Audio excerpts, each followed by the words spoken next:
in the new, out with the old. Let's give a warm welcome to our guest today, Carlos Christian.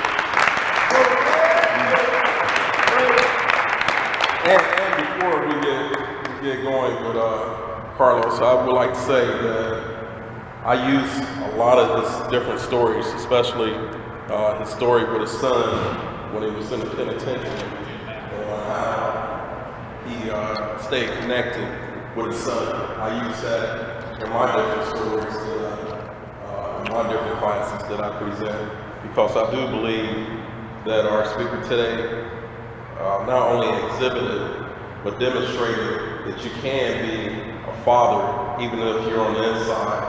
And I think just that story of him being able to share that in his journey is really going to be impactful. Carlos Christian. Appreciate you, brother. How y'all brothers doing out there today? Man, it is an honor and a privilege to be here to present to you all today. I want to thank the administration, Blackwell, for always bringing me in and seeing the need and the value of what I bring to the table. I appreciate you, brother. It won't happen unless it's people at the top like yourself who has the ability to make the decisions for things like this to happen. So I appreciate that.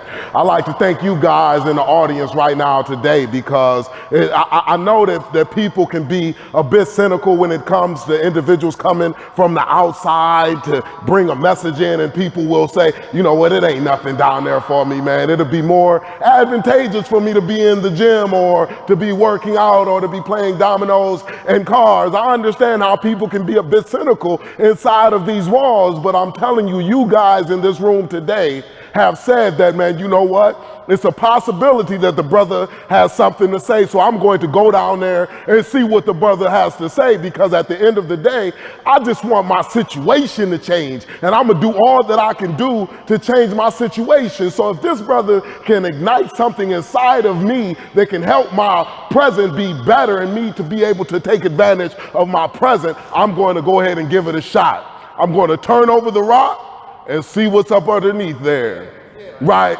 That takes a determination, that takes some type of hunger for you to be able to make that type of decision, because I know that it's other decisions that you could have made, and it shows. But you guys said that, man, I'm gonna go ahead and see what it is so I can do what I can do to change my situation. Brothers, I appreciate that. I don't take that lightly. I'm going to give y'all everything that I got. It's exciting times, man. So I just want y'all to give yourselves a round of applause for that.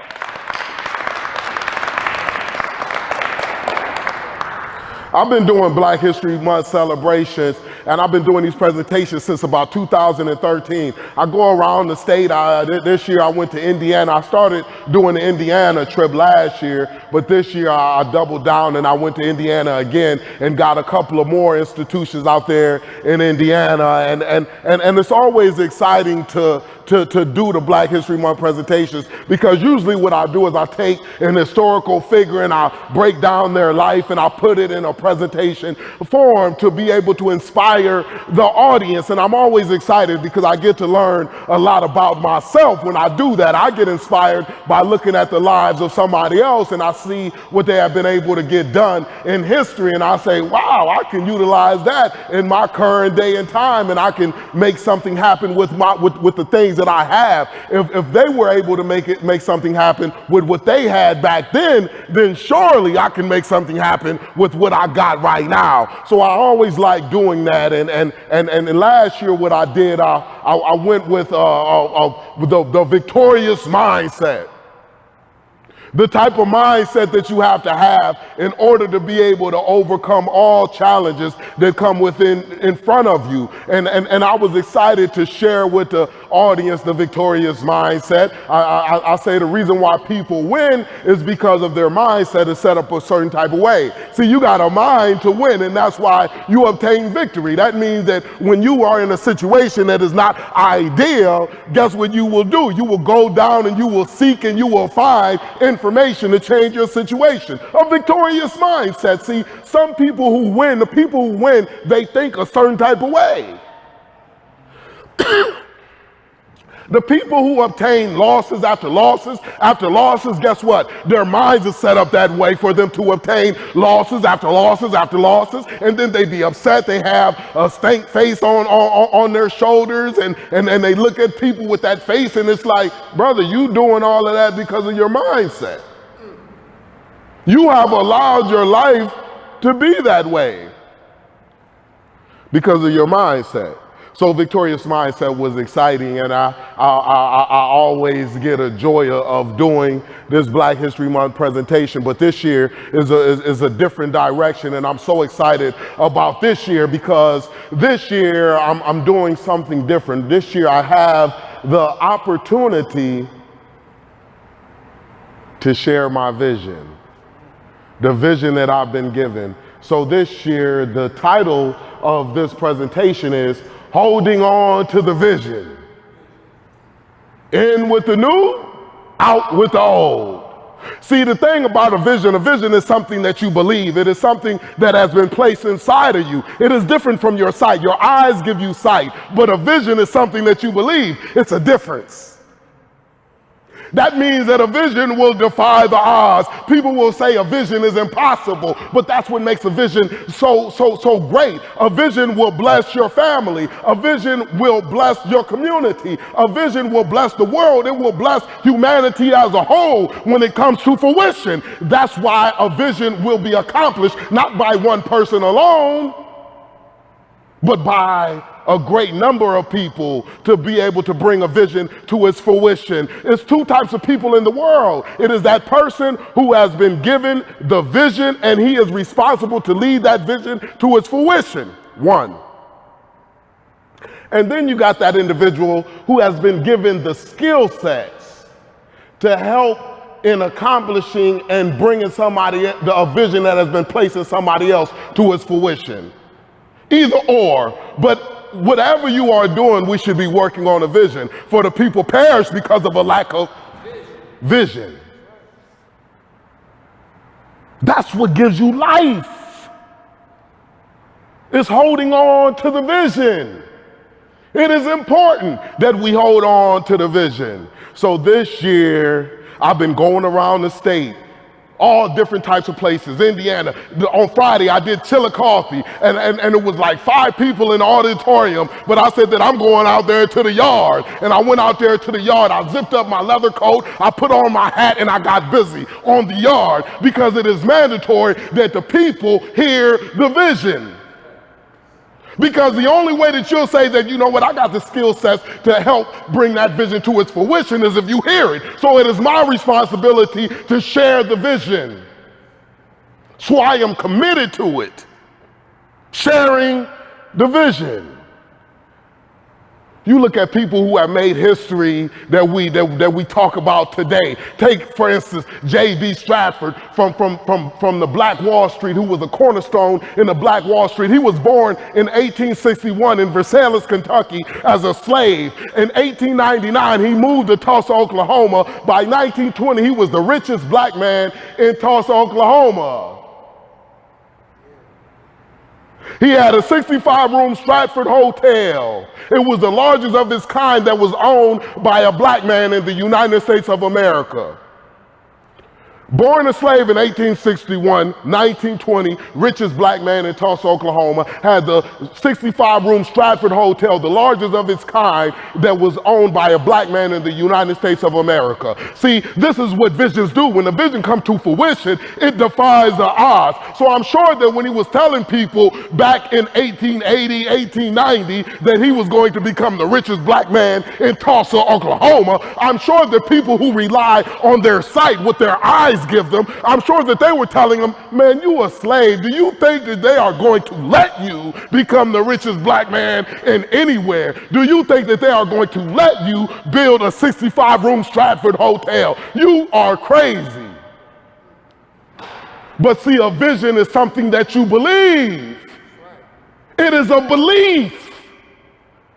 It's something that has been placed inside of you. So it defies the odds. It exceeds limitations. but he had to hold on to it in order for it to come to fruition. So I'm excited about this vision that has been placed inside of me, and I'm going to go ahead and break it down how I was able to capture the vision, because a vision has to be captured. And then how I started to work the vision. Because after you capture the vision, then you must work the vision. And then after that, now I started, and then I had to hold on to the vision until it comes to fruition. I won't let it go. Now, this vision that I have been given is a vision that I believe that everybody in this building right now today, everybody in this institution, it impacts them directly. That's why it is so important for the population to hear the vision. This is the vision that I have been given that impacts this population directly. What is the vision? Turn the penitentiary on its head, stand the community on its feet.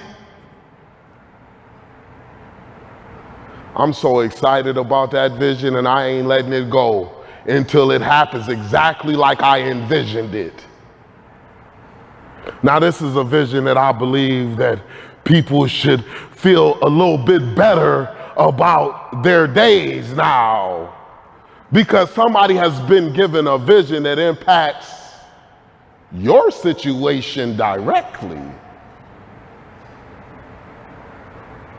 And my tenacity will not allow me to lose it or let it go or drop it or sit down, because it must come to fruition.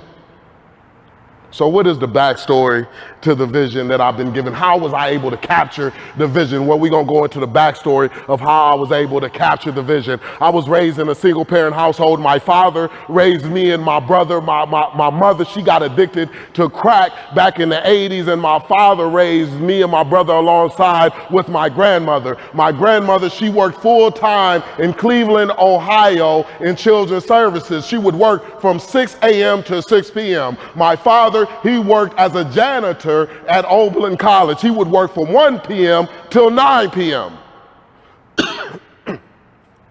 Now, what that did is that it left me and my older brother open. My brother was 2 years older than me, but it left us open to be able to just travel around the neighborhood, because we didn't have no babysitters. We just watched ourselves. So by us watching ourselves, what we chose to do is we went into the neighborhood, and by us going into the neighborhood, what we was able to get from that neighborhood is the information to make decisions on how we were going to go about life.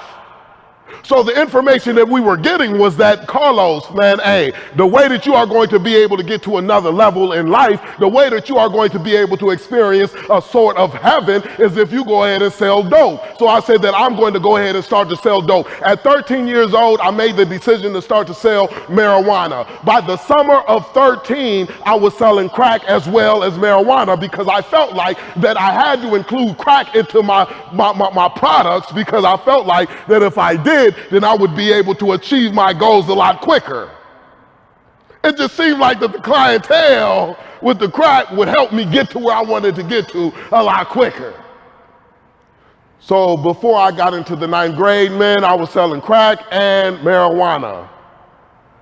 I said I'm going to go ahead and get all of the information from the streets, everything that they are giving me. I'm going to go ahead and commit to the codes and the laws of the streets. I'm going to do it exactly like people say that it should be done, so then I can be successful. The best way that I'm going to be able to get to my next level is if I commit to the codes that have been given in the streets.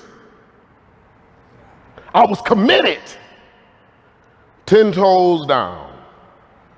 I said, this is how I'm going to make it happen.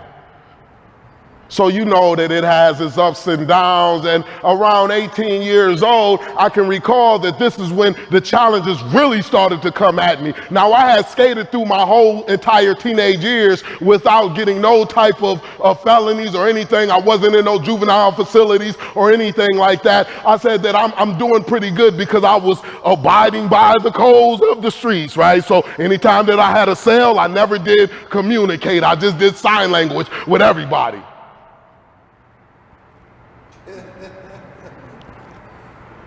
So I had made it. I was committed. Around 18, I had got into it with my father's wife. I had got into it with my father's wife because I figured that she was using dope at the time and she was getting high. And I said that, man, you know what, where's my dope? And I looked in the mattress for my dope after I came back from Mississippi. I had went out of town with my family, and when I had came back, I looked for my dope. It was drought season at the time, so I'm like, man, everybody is droughted, but guess what? I got my dope at home. I'm going to go home and get my dope real quick, and I'm going to go ahead and make a killing. I'm gonna charge a little bit extra for what I got, right? Because it's drought. Exciting times. This is what I thought. But when I went to the house and I went into my mattress, I couldn't find my dope there. Immediately I said that, man, I know what happened to it. You done found my dope. So I went into the room and I said, man, you got my dope? It's not even my dope, because I used to tell my father that I didn't sell dope. He acted like I didn't sell dope, and I acted like he didn't know that I sell dope. So I told my father, I said, man, look, man, this dope I was holding it for somebody else. Now, if I don't get them back their stuff, I can lose my life. I need back that dope, right? So the day went, and then the next day she came up to me and she says, I found your dope right here. It was in the mattress. Now I said, man, I know it wasn't in the mattress because I looked all over for it. I know it wasn't in the mattress. She said it was, just like where you said it was. I said, no, it wasn't. So I said, okay, just whatever, man. Just go ahead and give me the dope. So when she shot it to me, I looked at it and I said, this puppy is light. I'm like, it's real light.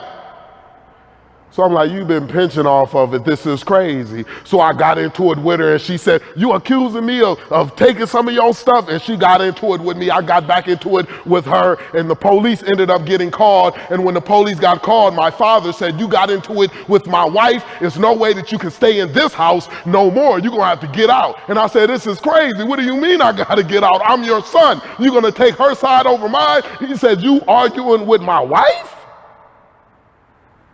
You gotta go.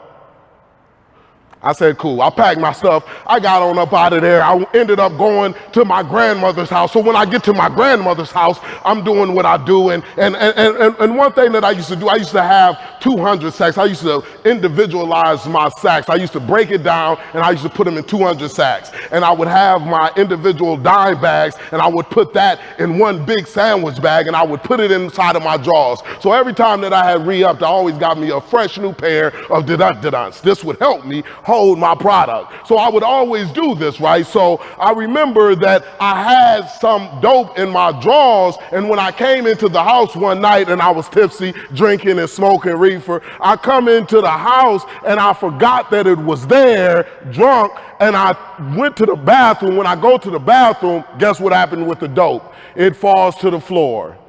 Now my niece is there, my 2-year-old niece was there. My brother, he had got incarcerated for a felonious assault at the time, so he had to go away and do 8 months. So my niece was there in the house. So I remember that when I had woke up in the morning, my grandmother said that, you know, what's going on? Man, this is what your niece found. Your niece could have overdosed on the dope that you had dropped on the floor. Man, listen, I don't care about what you got to say. I'm not about to have it up in my house. She told me, you gotta get out, right? So now I'm just going through it. I'm like, man, this is crazy, man. I'm getting separated from all of the people that I love, man. It's like my family is breaking up. I thought that I was going to be able to achieve a level of heaven, but I'm not achieving heaven because of what this dope is doing to me and my family. I'm tripping. I'm operating off of the codes that I'm supposed to be operating off of, the information that I've been given. So I'm like, I'm really questioning what is going on here. I ended up going to my other grandmother's house and I say, man, okay, I got one more grandmother left. And when I get to her house and I'm doing what I do, you know, at that time I'm 18 and a half, almost 19. I'm just doing what I do. I'm just living life. I'm making up the laws. I felt like the laws did not obtain to me, or laws did not apply to me. So I said, man, I can do whatever I want to do. So I used to drive up to her house and I used to park on the grass, the lawn. I would park on the lawn and I would be playing the music late night. I said that I'm gonna do what I wanna do because at the end of the day, man, I'm making money. That's how I felt. Metropolitan Housing ended up calling her and said that, you know what, he can't be there. If he is there, then guess what? You can't be here. And I said, okay, cool. So she told me, man, listen, grandson, you got to go. Now, I'm out and I'm in apartments. Now I'm not in apartments, I'm in a hotel. So I'm going to hotel to hotel. I'm getting hotels weeks at a time. So I'm paying for hotels weeks at a time. And I'm saying, man, you know what? This is how I got to get it. So I had all of my stuff in my trunk. Because I said, man, you know what? I ain't gonna be, I'm going from hotel to hotel. So I had all of I had artillery in the trunk. I had my dope in the trunk. I had money in the trunk.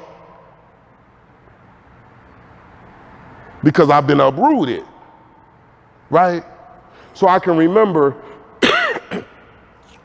one night I'm driving up the street and I'm trying to avoid the potholes. I had an 84 Cutlass Supreme. It was a 2-door and I had the big rims on it, right? I had the big rims on it. They were some chrome rims and they used to stick out, and I was trying to avoid the potholes when I'm driving. And as I'm driving up the street, trying to avoid the potholes, the police is behind me. So the police pull me down for left of center.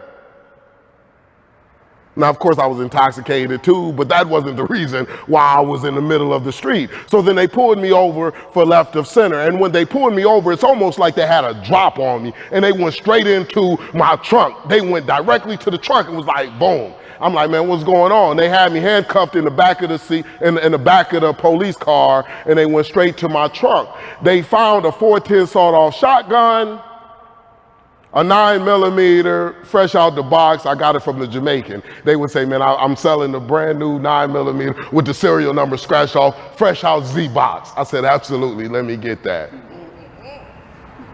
I had the 9mm in the trunk, also with the individually bagged dope that was also in the 200 sacks, and I had some cash in there too as well. So when I had got hit with that, that was the first time that I got charged with my first felonies. They charged me with drug trafficking because it was individually bagged. I had got hit with drug trafficking, possession of drugs, possession of firearms, and of course I had the left of center. So now I'm with my first felonies. So as soon as I get my felonies, I'm like, man, this ain't it. I'm gonna go ahead and bond out. So I immediately bonded out.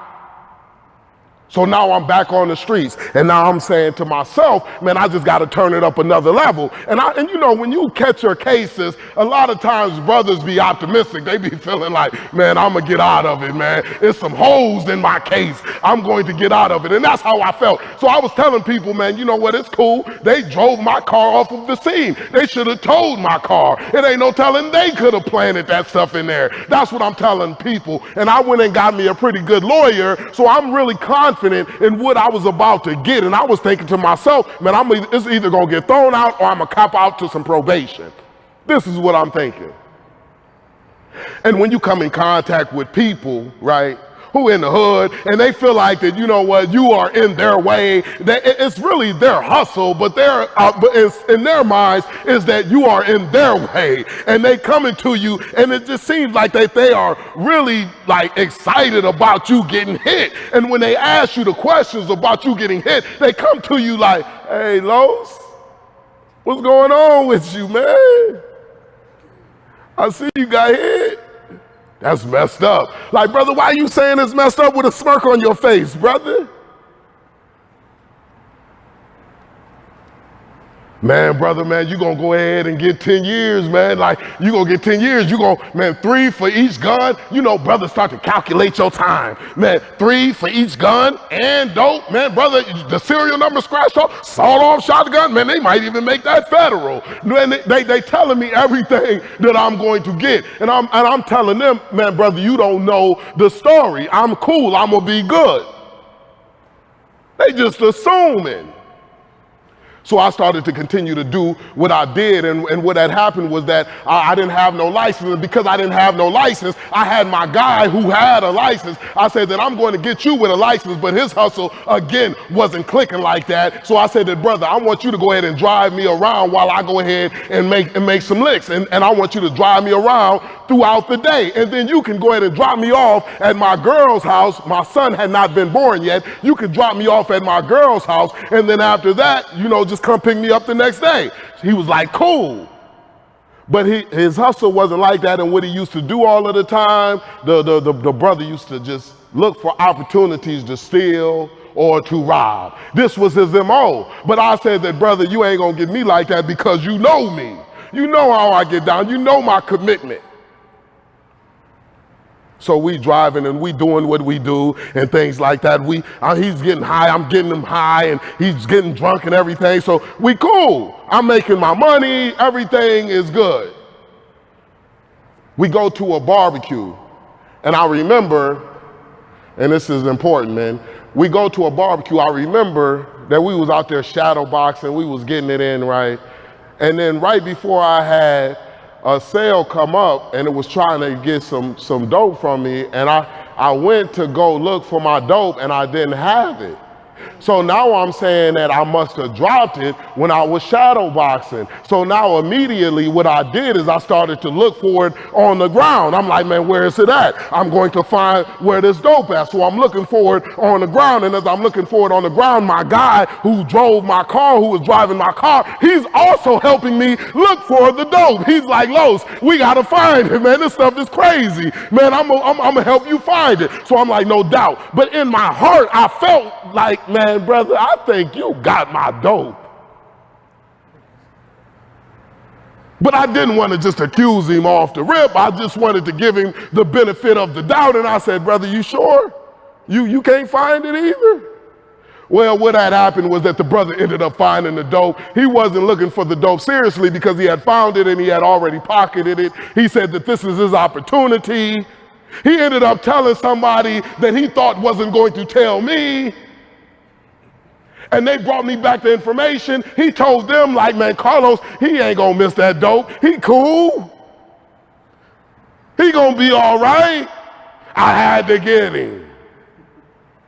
I ain't have no choice. So when he was dropping me off to my child's mother's house, he would go out there into the streets and continue to hit licks with my dope. So when I found it out, I said, wow. I remember at the time, man, I was with my two brothers. And they said, man, you know such and such was stealing your dope, and he's been selling your dope that he had stole. When he drops you off, he's selling your dope, brother. He ain't think that I was gonna tell you, but guess what, man? You my guy. I'm gonna let you know. Word. I told my two brothers at the time, I said, man, I'm operating off of the codes, what I know, the information that I've been given. I told my two brothers, I said, man, it's a done deal. Man, I'm laying him down. He has no choice. I have no choice. Man, his existence on this earth will come to an end. I'm going to lay the brother down. I was committed when I said that. Because I said to myself, I said, brother, man, this brother know what I'm about. This brother know what I'm committed to. This brother know that I'm out on bond. This brother know what I'm trying to get accomplished. And he's going to do this anyway. This brother know my struggle. This brother know I just got a lawyer. This brother know I'm trying to beat this case. And this brother going to take from my plate. I just felt a certain type of way. So when I said that, man, I'm going to lay this brother down, this is the information that I had been given because this is the information that the culture had given me. So I said that I'm adopting this mentality from a culture that says that this is the way that you have to move. You cannot allow this man to steal your dope and think that you are still going to be able to sell dope out here in the streets. There's no way that you are going to be able to make any profit because people are going to play you like you sweet. So I told my brothers, man, it's a done deal, man. But I'm not about to be doing no 25 years with an L when I get him. He's not going to know when I'm going to get him. The only time that he's going to know when I'm going to get him is when it's too late. So I said that I was just going to rock him. I'm going to still continue to go over to his house. I'm going to still continue to pick him up. At this time, I had gotten my driving privileges, so I was driving my Caprice at that time. I had a two-door Caprice. I wasn't no millionaire, I was a thousandaire. So I'm driving my two-door Caprice at this time. It was an 85 Caprice. So I'm saying, man, now I'm picking him up still. I'm still smoking with him. I'm going over to his house. I'm gonna give you an example. I'm gonna give you an idea of who this guy was, right? He was a guy that his mom called me son. His son called me uncle. I grew up with him from the sandbox. I used to go over to his house. I used to open up his refrigerator and eat all the time. Remember I told you that I grew up, my father raised me and my brother, so I was able to go over to people's houses like his and eat real good, because my father, before he had got with his wife, we would be eating banquet dinners, chicken a la king and Salisbury steaks and all of the boiled stuff, right? So I would go over to my friend's house and be like, brother, what you got? I see you got some good baked goods up in there, brother. Let me get that. I was that hungry friend.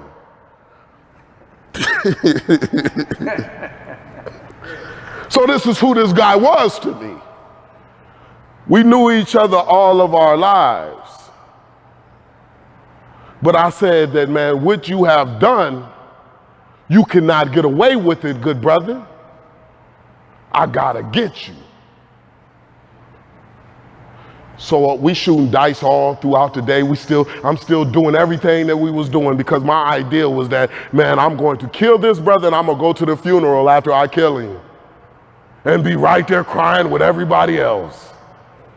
This was my idea. This is how my mind was operating at that time, because the information that I was given told me that this is the way that I had to move. So I'm just moving like this, right? So then it was one night, it was about 2 o'clock in the morning, and I remember he was walking up the side of the street, and I said, bingo, I was with my 2 brothers at the time. I said, this is the opportunity of a lifetime. Take advantage during the lifetime of the opportunity. I'm about to get him right now. This is the way that I'm gonna get him, where ain't nobody gonna know that he's been got by me. They gonna think that it was somebody from the other side that didn't got him or whatever, but they're not going to pin it on me. So I was excited about the opportunity. I told the brother, I said, man, get in the I said, get in the car right now, brother. We got some beef on the other side, man. We about to go ride. He says, man, Los, what's up? Let's go make it happen.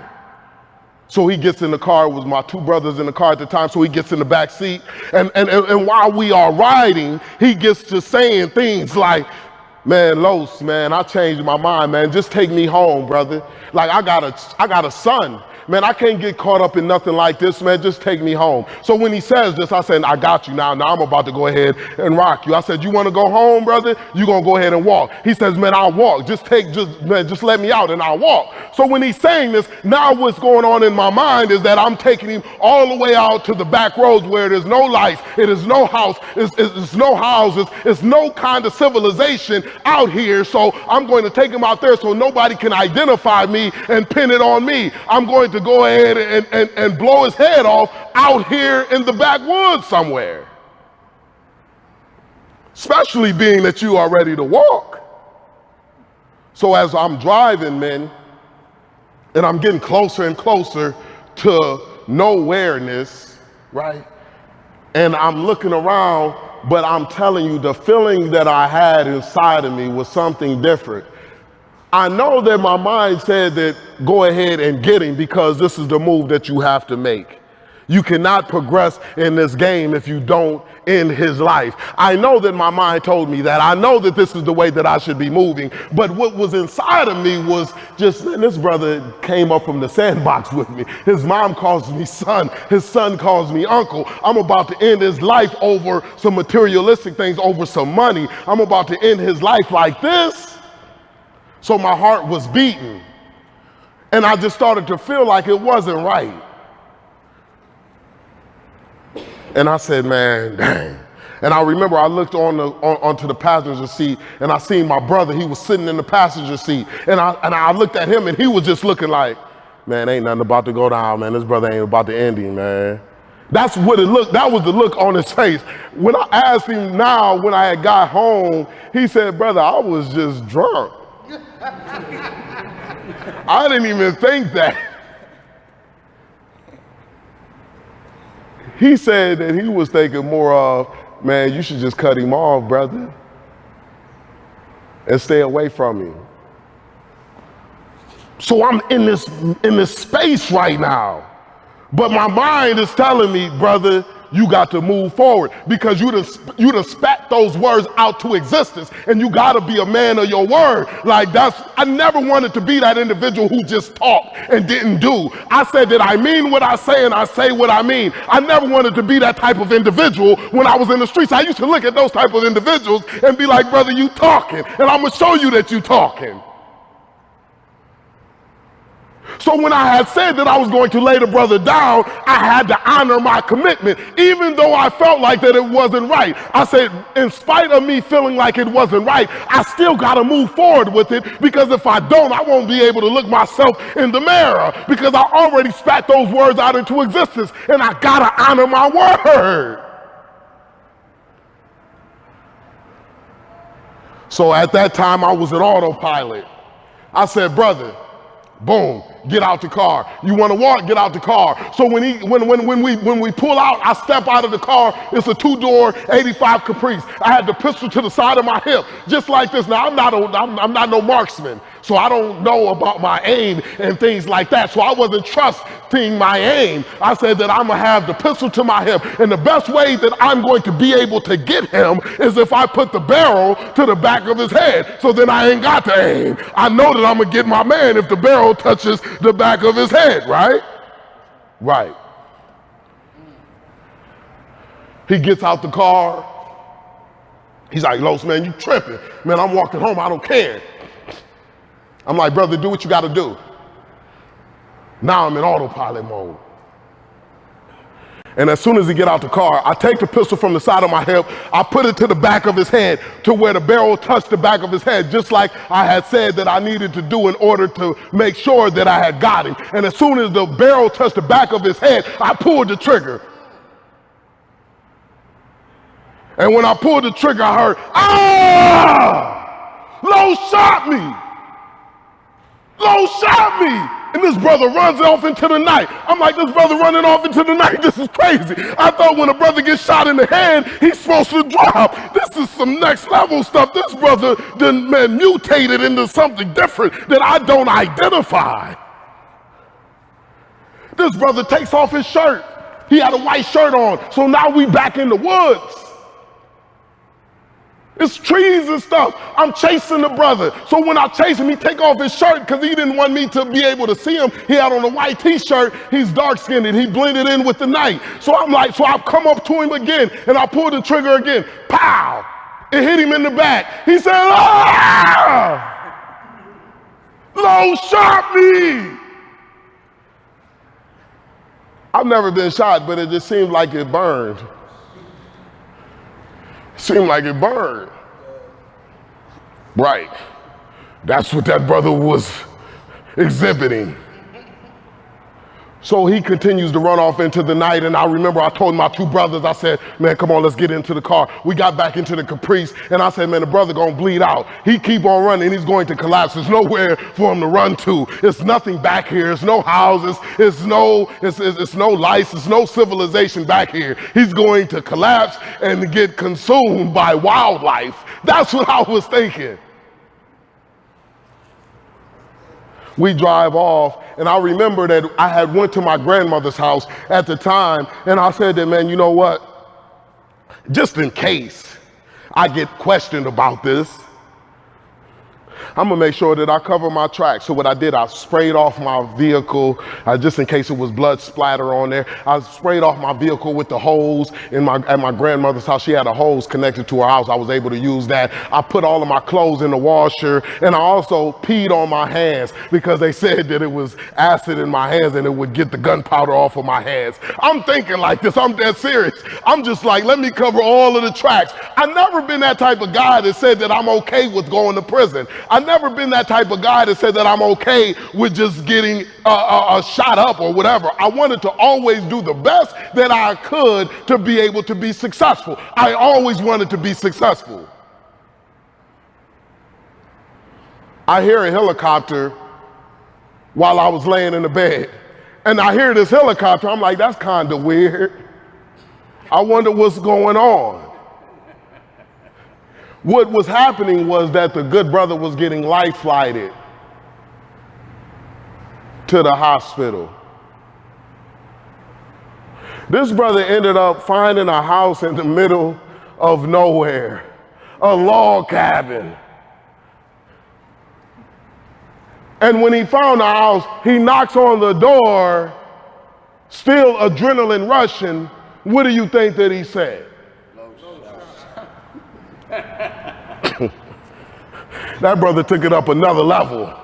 He said, Carlos Christian shot me, and passed out. The police was at my door, ATF, all kind of people was at my door. I'm like, this is crazy. I don't know, it was just people. They had my house surrounded. They said, this brother's dangerous. They had my house surrounded. They knocked at the door and they said, do you know what happened with such and such? And I looked at them and I says, no, what are you talking about? He's hanging on to a thread. Your name was a name that he gave on who shot him. You Carlos Christian, right? Yeah, but what are you talking about? So I played the role with the police. I started to go all the way in. I got into Hollywood mode. Man, what are you talking about? Man, that's my guy. Man, wait until I get out. I can't wait until I get out. I'm going to bond out and I'm going to go find out who did this. The police looking at me like this brother is like on some Hollywood stuff, right? Brother, we know you did it, brother. He ended up surviving. What had happened with him is that his taste buds was burned, so he couldn't taste nothing for 6 months.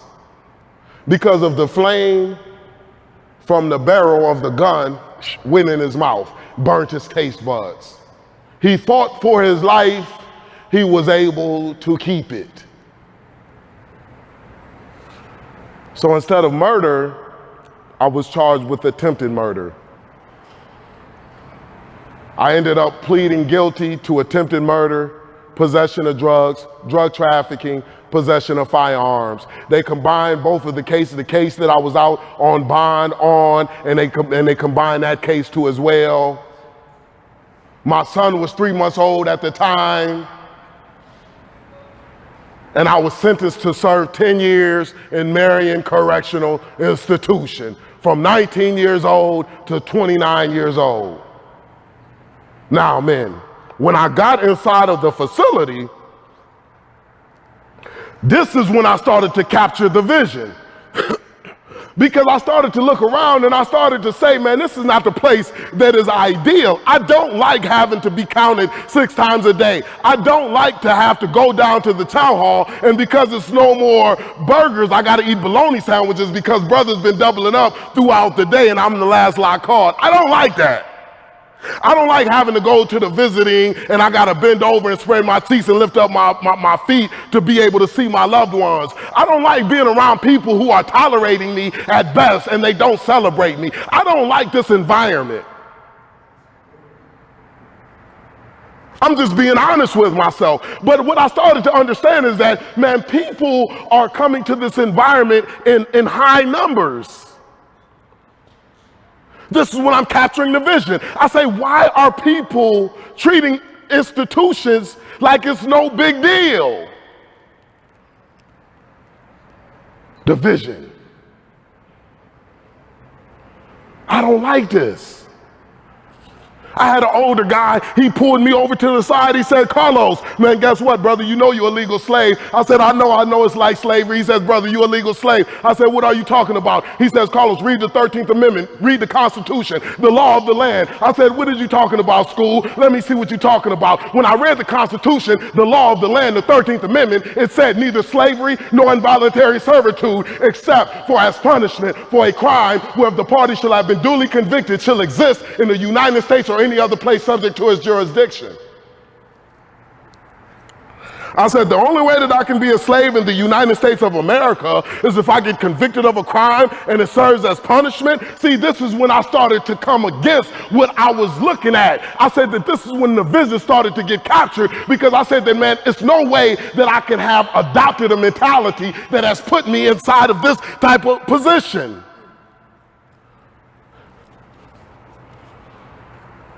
And you mean to tell me if I continue to allow it, to go, then my son, who will be 10 years old after I get released, it's more than likely that he will get incarcerated as well. I gotta do something to come against the penitentiary. So then that's when I said, man, you know what? Turn the penitentiary on its head, stand the community on its feet. Nobody should have to come through prison. And the only reason why people come through prison, I didn't go back to 19 years old when I had shot my guy in the head point blank range. I didn't go back there as the reason of why I got incarcerated. I had to go all the way back to 13. When I was making the decision, when I was processing the information that the culture had given me. Remember, the culture. This culture gives me information to make me think that it is no big deal to get incarcerated, that it is just a part of the process to get shot up and lay in the hospital bed somewhere. This is just all regular, normal stuff. The culture had given me this information. So then that's what I started to challenge, was the information that the culture was producing to develop the mentality that made me feel like that I can go ahead and gun my guy down over some dope, that this was my only option for me to be able to go somewhere and do 10 years inside of prison, for me to be a legal slave somewhere. The culture had produced a mentality that put me in a certain position that I didn't like. So when I said turn the penitentiary on its head, stand the community on its feet, what I said is that I gotta attack the culture. Because it is the culture that continues to develop the mentality that is getting people incarcerated. So I gotta work to body slam the mentality that get us incarcerated, so then we won't get incarcerated again. And how can I body slam the mentality that gets us incarcerated? The only way that I can body slam the mentality that gets me incarcerated is if I go and get information that contradicts the information that I was given at 13. So now, when I'm 19, and this is why I say this is a vision that has been placed inside of me, man, because it didn't take no time for me to get this understanding. I have been assigned to this. At 19, doing a 10-year prison sentence, I said that I'm about to go ahead and get information. Information influences thinking, and thinking controls behavior. I need to get new information to influence my thinking, because my thinking is what got me incarcerated. So if I get new information, then my thinking will be different and I will be free. Ain't nobody gonna be able to incarcerate me if I got a mind that refuses incarceration. This is what I'm thinking about at 19 years old, in the middle of the jungle. Like, I'm committed now. I got into scripture, I started studying scripture, I started to let that saturate my mind. I started to develop myself off of scripture. After scripture, I went into business management. I graduated with a 3.83 GPA in Marion Technical College. I went into administrative office technology, learned Microsoft Word, Excel, Access, and PowerPoint. I got into Spanish. I wrote my son once a week. I made sure that my son got letters from me once a week. I said that he's going to know that I'm dad even though I'm incarcerated, because just because they sentenced me to 10 years doesn't mean that they sentenced me to not be a dad to my son.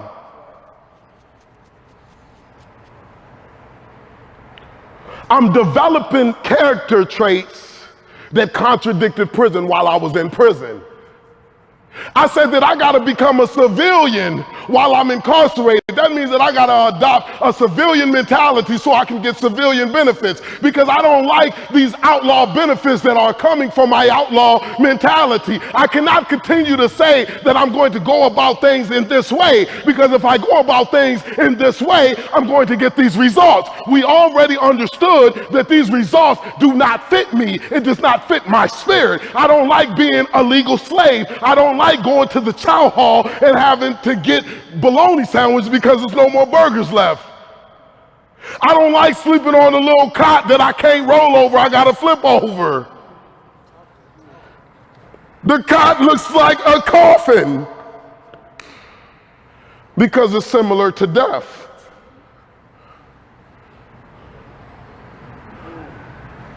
I'm not about to continue to develop a mentality that supports these results.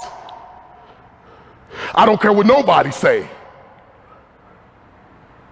I'm gonna do what I need to do because my son cannot figure it out if I don't figure it out. And if I don't turn the penitentiary on his head, then he will have to go through the penitentiary 10 years from now. Capturing the vision. Capturing the vision. I started to separate from everything that supported the results that I did not want. I said, these character traits are liabilities to my desired results.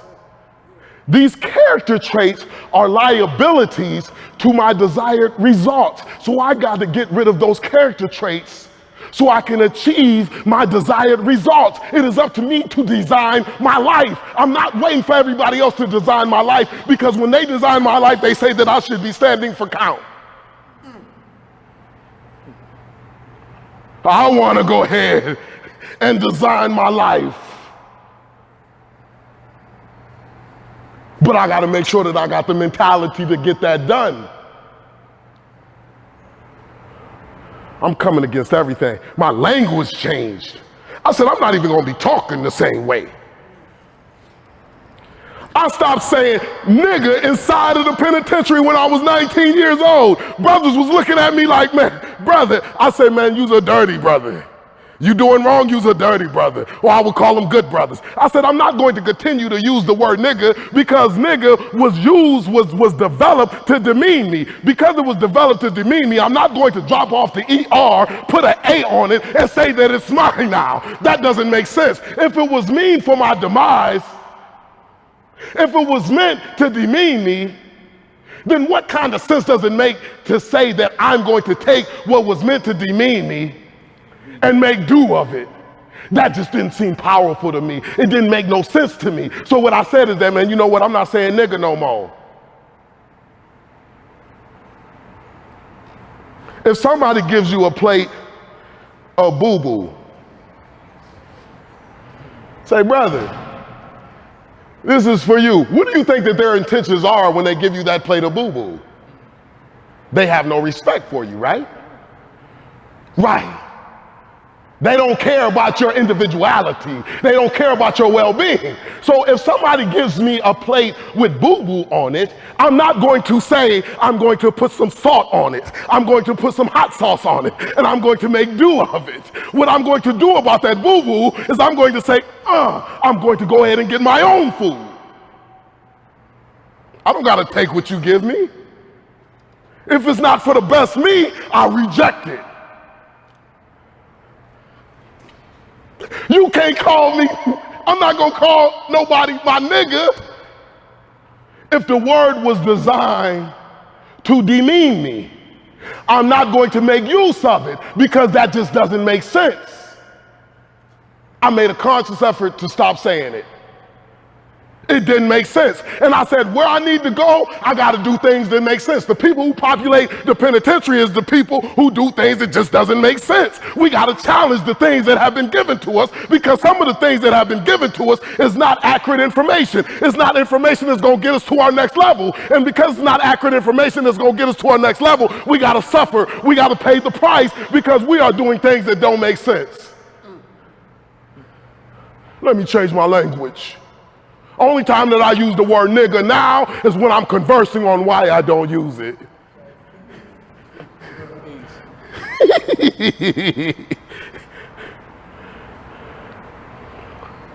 I'm working the vision. I'm in the middle of hell. I'm in the middle of the jungle, and I'm working the vision. Turn the penitentiary on its head, stand the community on its feet. You remember I wasn't no talker when I was a teenager and I was doing my thing out there. I'm still not no talker. I just got to make sure that my words is aligning with my actions and where I say that I want to be. Because people could talk all day long, but I wanted my actions to match it. And that's what I did throughout my 10 years, working the vision. I get released in 2007. Exciting times, right? I'm ready to rock and roll. I done put in a whole bunch of work in on myself. I'm doing my thing. I'm excited for this opportunity. It's one thing to capture the vision. It's another thing to start to work the vision. But it's a whole nother animal to hold on to the vision. I said, I get released in 2007. The economy was declared the Great Recession in December 2007. I get released to Harbor Lights Halfway House, February 2007, right before the economy was declared the Great Recession. Holding on to the vision, facing the life's challenges, saying that I'm not going to let go of the vision. I don't care what it looked like. I know what I believe. See, a vision is something that you believe. I know that I believe that the penitentiary needs to be on its head and the community needs to be on its feet. I know what I believe, so I'm a hold on to the vision. Regardless, I don't care what people saying is possible or impossible. I'm getting released right before the economy is being declared the Great Recession, and I got attempted murder, possession of drugs, drug trafficking, possession of firearms on my jacket.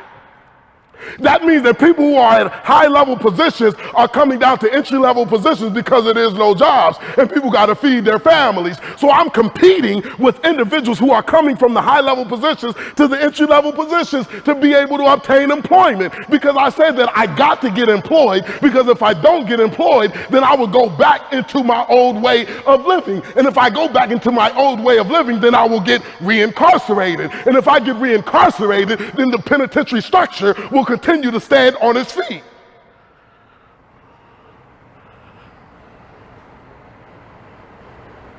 So I said, I got to get employed. My brother, he was picking me up every single day from Harbor Lights. I would tell him to meet me around the corner and pick me up on Euclid. He would pick me up and he would take me to fill out applications. And when I'm filling out applications, I was getting denied left and right. I remember my brother, he looked at me. This was the same brother that was with me in the passenger seat at the time when I thought that he was looking at me like I ain't about to do something. So he was there to pick me up as soon as I got in the halfway house, and he looked at me and he says, Los, man, you like a professional application filler outer. Brother, you making me tired. How many applications you gonna fill out? I said, brother, until they say yes. They said no on 11, they gonna say yes on 12. I needed to get 12 no's out the way to get to the 13th. I needed to get 13 no's out the way to get to the 14th. But the main objective of my whole movement was to turn the penitentiary on its head. I gotta become successful, and then I'll become significant. Success is for you, but when you become significant is when you impact somebody else's life in a positive way. But I got to work on myself. I got to make sure that I become successful. I continue to fill out applications, man. I would not let go of the vision. I was holding on to it, even though I was getting hit in the body. And then what happened was that a case manager from Harbor Lights, he seen that I was filling out all of these applications. He says, go over there to the west side of Cleveland. That's my guy. He knows me. I know him. He's one of the people that I keep in my side pocket. He's an employer. I'm telling him that you are on your way. I see how serious you've been. I said, absolutely right. I go over there. I ended up filling out my paperwork. W-9, I ain't even have to do no interview. The guy hired me based on that case manager's word. I was employed for $6.85 an hour. Minimum wage, holding on to the vision. Now you talking about somebody who got 3.83 business management. I can key on the keyboard. I don't have to look at the computer when I'm typing. Boop. Brother got gifts. $6.85 an hour, but I worked it like it was $40 an hour. Because I said that this right here is something that's going to intentionally make my situation better. Because if I don't do something to intentionally make my situation better, then it will be worse. So if I avoid this opportunity to intentionally make my situation better, then it will get worse. I will get reincarcerated, and then I got to come out and do it all again at a later date.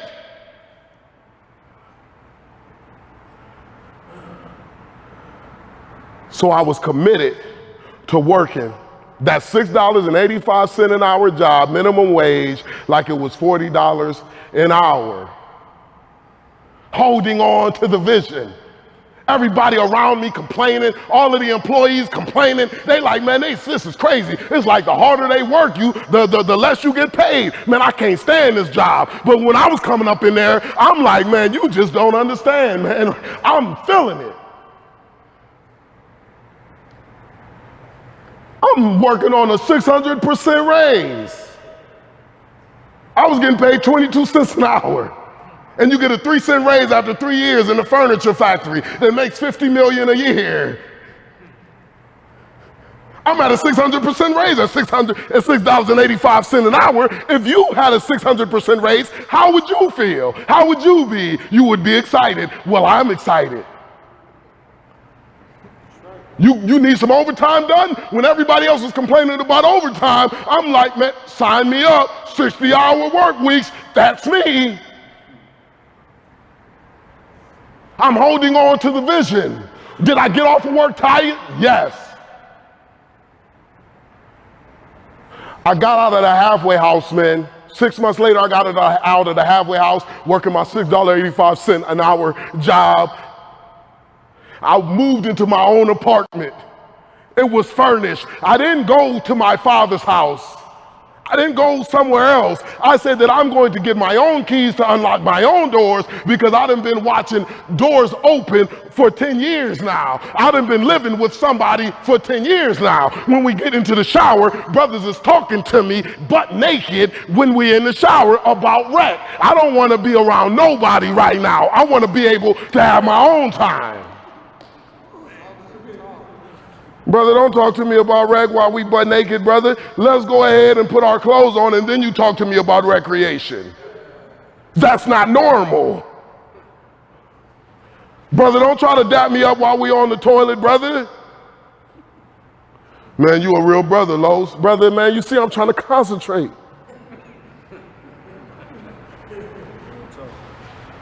Brother, no. Then you just wipe your hand, and then you just wipe, and you trying to dap me up with that same hand that you wipe with? Oh, you tripping, Los, you bougie.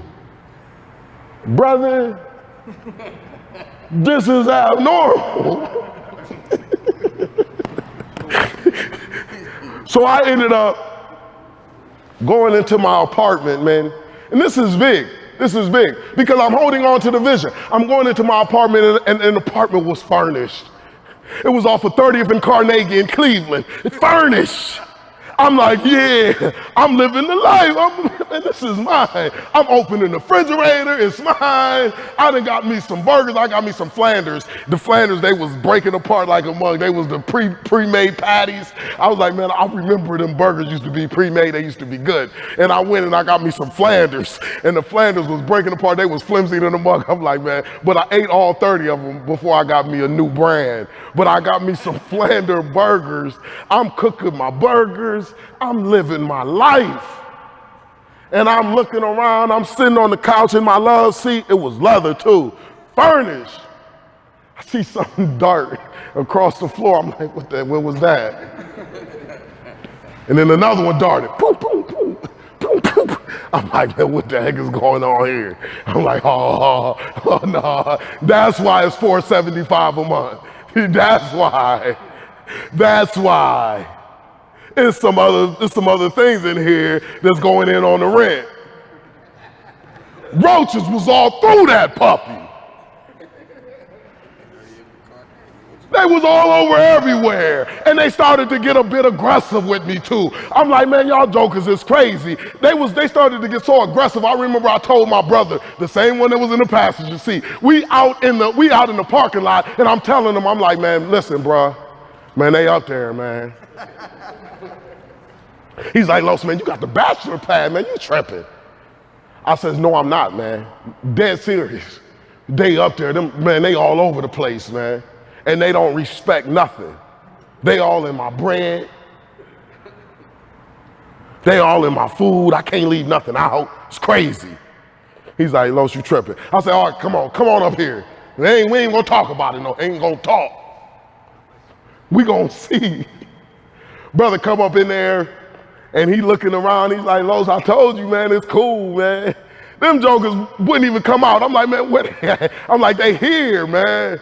As soon as he walked out the door, them jokers come up to me like, brother, don't nobody talk about us but you and us, man. What you doing talking to other people about us? I'm like, these jokers is crazy. They like, man, what you do? What goes on in this house stays in this house. Now keep on messing with us if you want to, right? I'm like, y'all jokers is crazy. I'm like, y'all ain't gonna run my life, man. Y'all just make sure y'all get y'all's half of the rent then. Holding on to the vision. My guy, he was staying on the lake. He had an apartment on the lake, real nice. And I said to myself, I said, man, it's still my own house. I had to do what I had to do. I had to tell my mind what I had to tell it for me to hold on to the vision. I had to appreciate what I did have and where I was at to hold on to the vision, because the moment that I stopped appreciating what I had and where I was at, the moment that I compromised holding on to the vision. The reason why people drop the vision is because they looking at everybody else. See, if I would have looked at my guy who was on the lake, I would have been sitting up there saying, I don't have much. But since I looked at myself, I says, even though the roaches are in there, it's better than sleeping on that little cot that looks like a coffin. It's better than living out of a locker box. It's better than going into the shower with all of these men inside of the shower. So I started to look at my situation, and that kept my mind in a place to where it was productive so I could hold on to the vision, because I know that the only way that the vision will come to its fruition is if I hold on to it. I can't let it go. I cannot allow what I am seeing with my eyes to make me drop the vision. When I'm saying a 600% raise, I'm doing things that I need to do to be able to hold on to the vision. I cannot depreciate that $6.85 an hour job, because when I do that, then that's when I won't come to work. I will allow my feelings to control my behavior, and I need my mind to control my behavior, because if my feelings control my behavior, then I will be any old where. I would be flaky. So I got to make sure that I feed my mind the correct things to control my behavior. Holding on to the vision. Turn the penitentiary on his head, stand the community on his feet. I ended up leaving Cleveland because I was going back and forth with a construction job to Columbus, from Cleveland to Columbus. I was building a Hilton hotel in Columbus, Ohio. My son, who was 10 years old at the time, he was staying in Columbus. I would leave the construction site and I would go to the practice where he was playing football at. And I would go to the practice, and when I was going to the practice, that's when I met my soon-to-be wife. And when I met her, she said that, you know what, we was going back and forth for a little bit, and then she said, Carlos, you might as well go ahead and move down here. If you don't move down here, brother, then we about to break up. I said, we about to break up. So then that means that I moved down to Columbus by October 31st. I had got out of the halfway house in August. I gave them keys to the apartment manager in Cleveland, and I went on ahead and moved down to Columbus October 31st because my son was down here in Columbus. So I said that I want to be an everyday dad, not no weekend dad. So I'm going to make sure that I move down here to Columbus where I'm closer to my son, and I'm going to build a life with my soon-to-be wife. Holding on to the vision. I get down to Columbus, man, and I ended up getting another job, a minimum wage. Well, I think I was making like $9 an hour at the time. So I get another job. I'm doing my thing. I'm back into society. I have my car. I got a Buick Regal, a two-door Buick Regal with the peelings. The paint was peeling. It looked like the world on it, different continents. It looked like South America, Africa. That's how it was peeling. It peeled in the shape of a continent. That was crazy, but it was a runner. It was a two-door. I used to call it the coupe. I used to let people sit on it and say, man, look, feel that leather. Brothers used to be like, Los, man, it ain't really that good, man. But I said, yes, it is. You got to feel that leather. You want me to crack the sunroof for you, brother? Holding on to the vision. So I'm in Columbus now, man, and I'm doing what I need to do, right? I'm just continuing to do what I need to do to become successful. Successfully transition back into society. The only way the penitentiary is going to be able to turn on its head is if I successfully transition back into society. I didn't contact child support because I felt like child support was going to contact me. They had been taking money out of my state pay for years. I didn't contact them to take money out of my state pay. Surely they're gonna find out where I'm at and take out money out of my check. They didn't. Arrears. I'm missing child support payments. And because I was missing child support payments, what they did is they sent a letter to my old address. I didn't know that the letter went to my old address because I wasn't there at my old address. I never did communicate with child support because I didn't think that I had to. So I ended up getting pulled over because child support said that I was delinquent in my child support payments. They said that they got to move with disciplinary actions. And when they moved with disciplinary actions, what had happened was that they suspended my license. So I get pulled over and the police tell me that I have no license no more, holding on to the vision. Life is challenging me. What do you mean I ain't got no license no more? Child support says that you are behind on your child support payments. You are delinquent.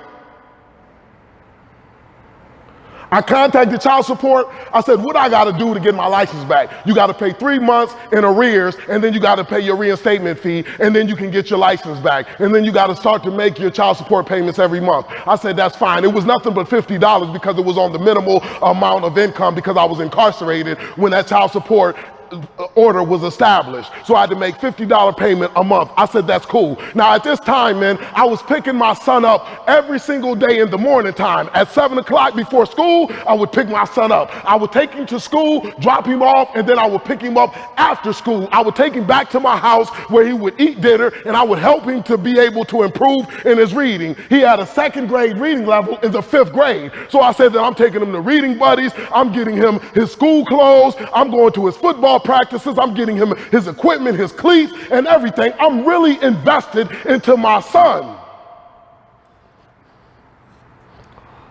I would take him back to his mom's house at 10 o'clock at night, and we would just repeat the cycle. I would get him on the weekends.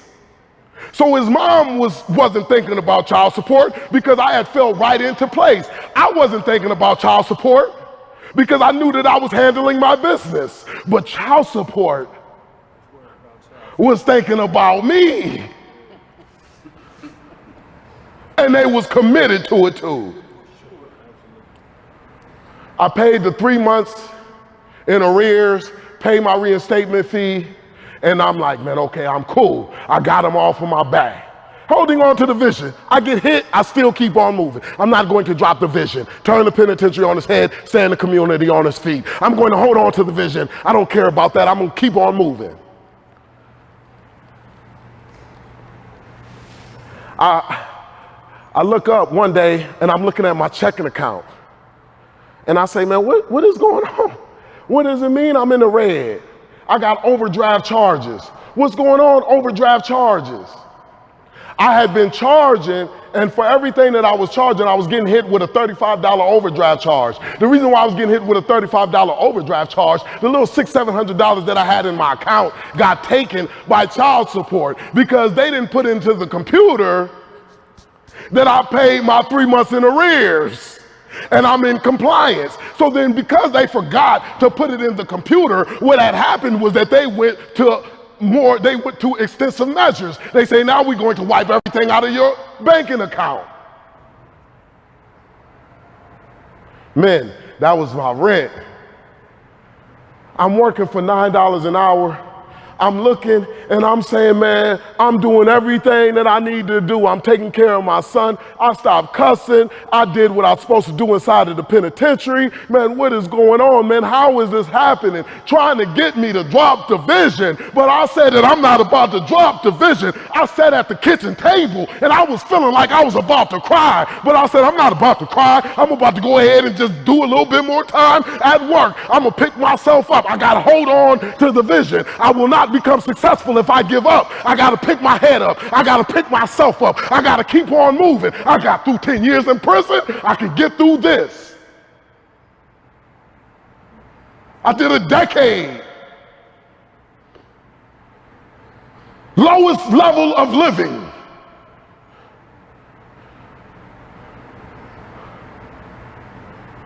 I went over to my son's mother's house and I was looking like Red with Debo on Friday. I said, man, child support tripping. Man, they gonna say they gonna send you a check. They done cleared out my dang on checking account. You think we could go ahead and split it? Just give me 50%. You know I've been taking care of little Lowe's. She looked at me and she said, that came right on time. It came yesterday. I already spent it. I had to pay some bills. I said, oh. I just kept on moving, man. She ended up signing custody of our son over to me. She went down there and forgave the arrears for child support. I never had to pay child support after that. She allowed me to claim my son on my income tax. Do you know how important it is to claim a child on income tax, especially when you make it like $9 an hour? Do you know the return on that?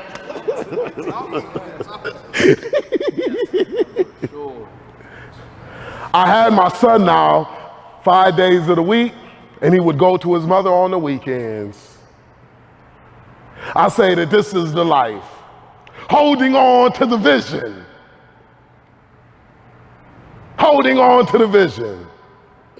My son graduated in 2015 from Westerville South from high school. He went on to college. He didn't stay, but he did go. The moral of the story is that he did not adopt a mentality that will get him incarcerated. That means that my son will not pick up a pack. Why? Because he has certain type of information that is operating in his head. What type of information is operating in his head? Neither slavery nor involuntary servitude, except for as punishment for a crime whereof the party shall have been duly convicted, shall exist in the United States or any other place subject to his jurisdiction.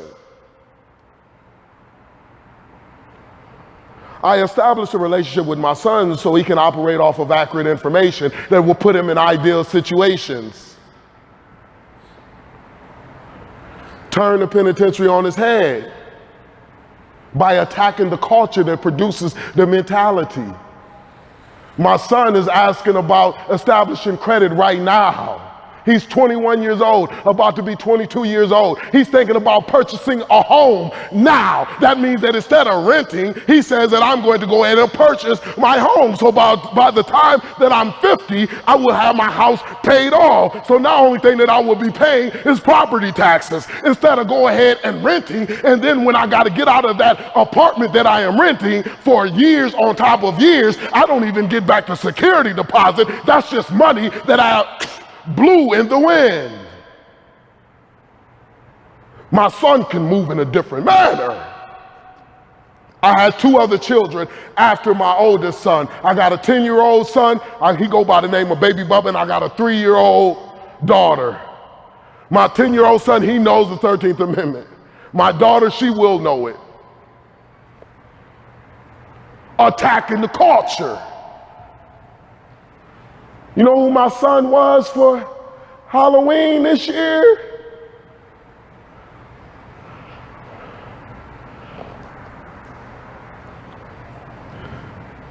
Me, the president of the Starts Within organization.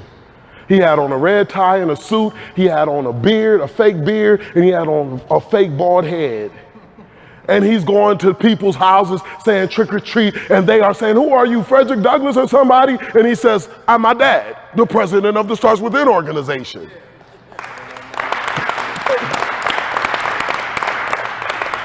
He could have been Spider-Man. He could have been He-Man.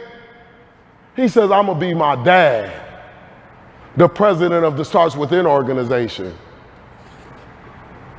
Holding on to the vision, bringing it to fruition. So now when he's going to the doors, because I'm so committed to the vision to turn the penitentiary on its head, I take every opportunity that I see and I capitalize on it. So now when he's at the door and they say, man, well, what did your dad do? And I says, I'm glad that you asked.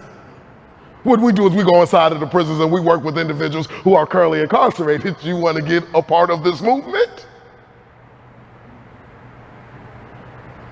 I started to Starts Within organization, man, in 2011. And ever since that I started to Starts Within organization, it's been growing and growing and getting it done, turning the penitentiary on its head, where I said that, you know what, let's start to implement programming inside of the facility. That means that everything that I did to be able to become successful, I want brothers to be able to have it before they get released. That means that I want you to be able to read your own credit report. I want you to be able to dispute what's on your credit report. The reason being is because it can be your loved ones that are out there opening DirecTV bills in your name, opening credit cards in your name, allowing those accounts to go delinquent because they know that you are incarcerated. Well, if you start to know how to read your own credit report while you are incarcerated, you dispute that stuff while you are incarcerated, so then therefore it won't be on there once you release.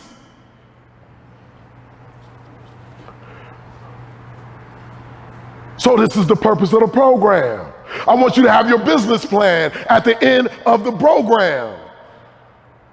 We contract professors from different colleges to come in and teach that curriculum. I come in along with the professors because what I'm telling people is that, yeah, the professors, they got a PhD in small business and entrepreneurship. They got a PhD in employment readiness. They got a PhD in financial literacy. But guess what? I got a PhD in transitioning into society from that mentality that had gotten me incarcerated. So I know how to get it done. I know the challenges that you are going to face. So along with the professors, I'm coming in right along with them. Right. Attack a culture. So this year what we said is that, you know what, here in London Correctional Institution, what we said is that we are going to put the individuals who have life sentences in the program as well. Because I know that they say that, you know, the brothers with life sentences, why program them? Because they are going to be incarcerated for a long time. But I said that, you know what, as long as you are incarcerated, brother with a life sentence, what we need you to do is attack the culture. So then that means that when people come inside of the institution, they are coming into the institution with a culture that does not promote incarceration. Because we will put the information in you that contradicts incarceration. Remember, information influences thinking, and thinking controls behavior. The reason why we make bad decisions, man, is because the information is not circulating the way that it should. The correct information is not circulating. Only information that is circulating is the bogus information. Brother, trap or die. Get it how you live. What matters most is money. No, it's not. Relationships matter most. Feed relationships. Money will come. You get the right relationships, you can make all kinds of money. We attack the culture. And then when the people who got the 18 to 24 months, when the brothers go home, guess what they are going to go home with, man? This is what I love. This is the vision. Brother go home with what?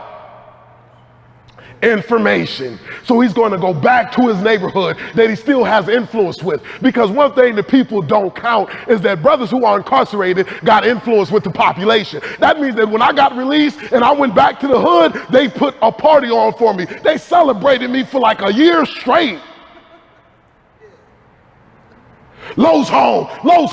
But when I'm coming to you now, I'm talking about, brother, we got to go ahead and buy us a house. Brother, we got to go ahead and establish our credit. Brother, we got to go ahead and get a shared parenting plan for our children so we ain't arguing with the mother of our children about parenting our children. That's how we going to turn the penitentiary on its head. Information. So we got to utilize the information and we got to attack the culture. Hold on to the vision. Capture the vision. We work the vision. Hold on to the vision until it comes to fruition. And the thing about it, man, the vision of turn the penitentiary on its head and stand the community on its feet will not come to fruition unless we all participate. A vision is too big for one person to bring it to fruition.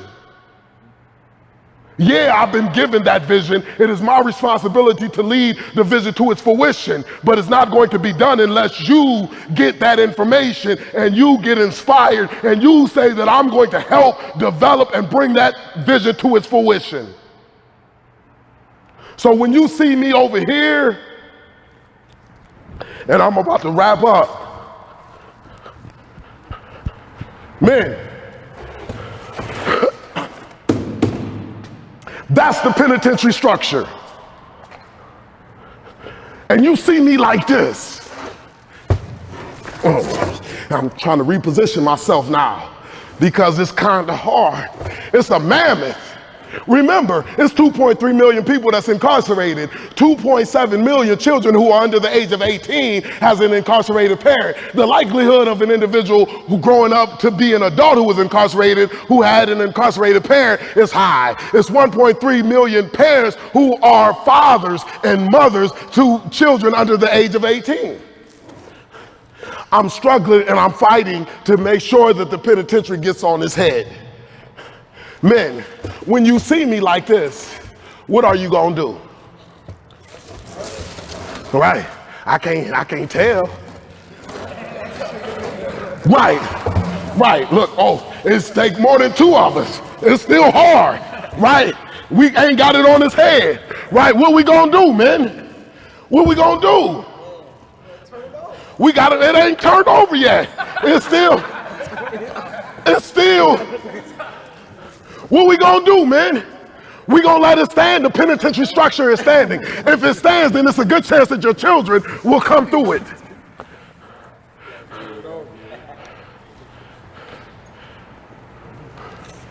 That's what it takes. The way that we turn the penitentiary on its head is by adopting a mentality that contradicts prison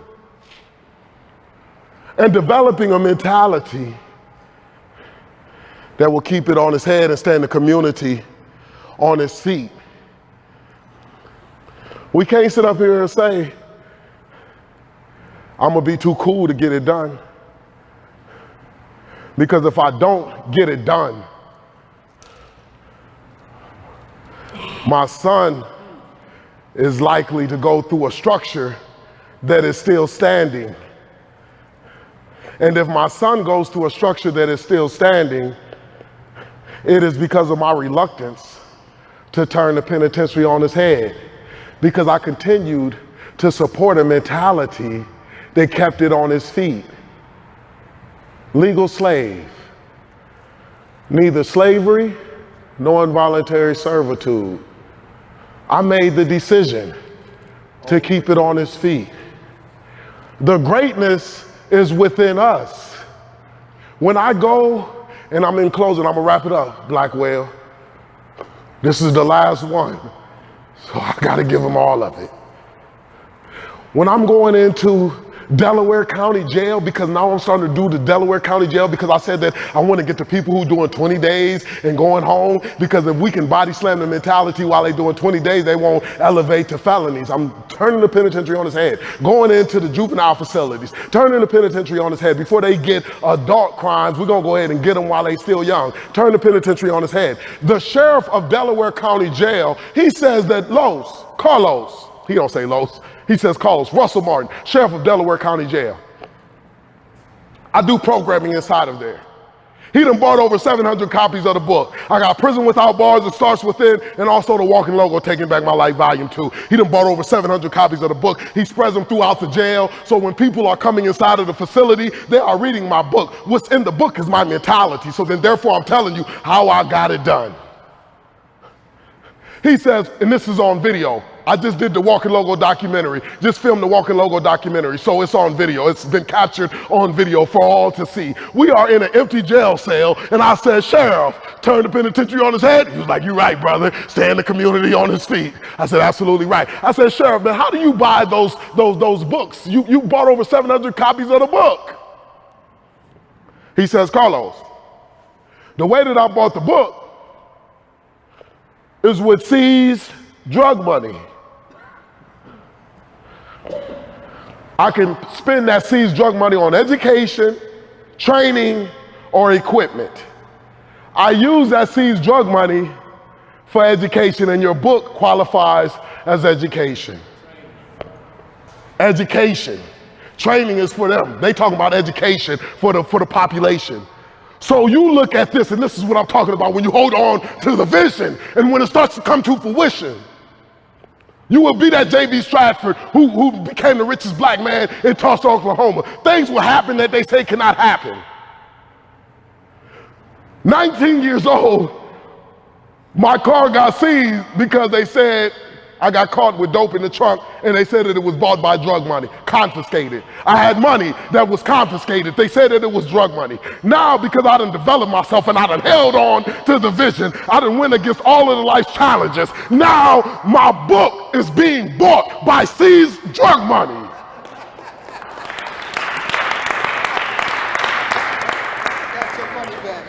Defy the odds. Because that's what a vision will do when you hold on to it. It is not something that you see, it is something that you believe. It is in the heart. Don't let go of that vision. Because for a lack of vision, my people perish. Turn the penitentiary on its head, stand the community on its feet. That's my time, man. I appreciate y'all.